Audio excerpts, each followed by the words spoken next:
Welcome to another edition of Mastering the Game. As always, I am joined by Master Professional Bob Burns. Bob, how are you doing today? Nice to have you here, Ryan. Today we're talking all about the short game. Of course, a big part of that is club selection. I have my pitching wedge here, which I tend to hit a little bit long, and I don't necessarily understand why, but you might have a theory behind that. Well, your pitching wedge is probably stronger than what you realize it. This pitching wedge is really a 9-iron.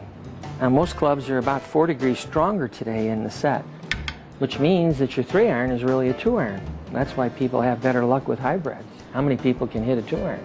Now, when you're picking out a wedge, especially around the green or on an approach, what's the proper way in going about choosing the proper club to use? Well, you could pitch with a sand wedge, but often a sand wedge has a lot of, bounce on it. That's the trailing edge. The first sand wedge was designed by Gene Sarazen. In 1939, he won the U.S. Open with a 9-iron that he welded weight on the back of the club with. He watched how ducks would land into the pond and noticed how they'd always land with their heels first, toes up. The toes would never go below the surface of the water, so they just kind of bumped along the water.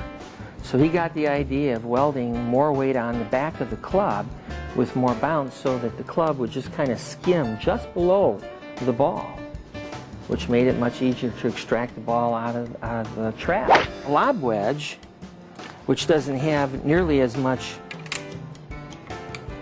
bounce on it, would be the best type of head to hit.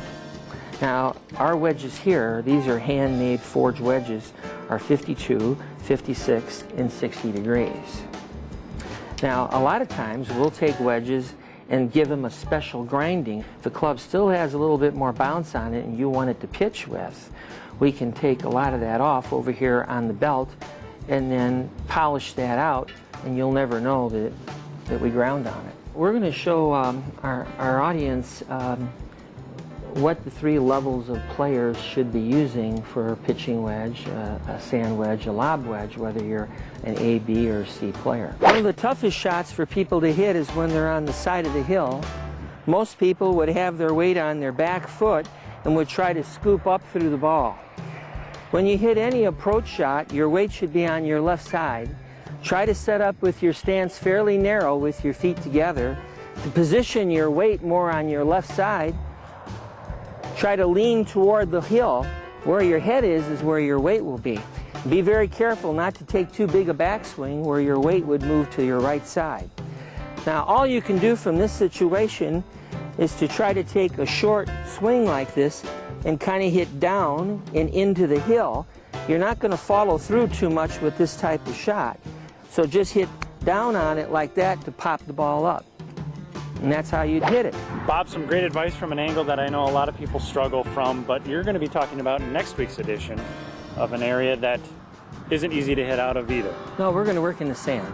It's very much like hitting a pitch shot, but we're really hitting the sand before the ball.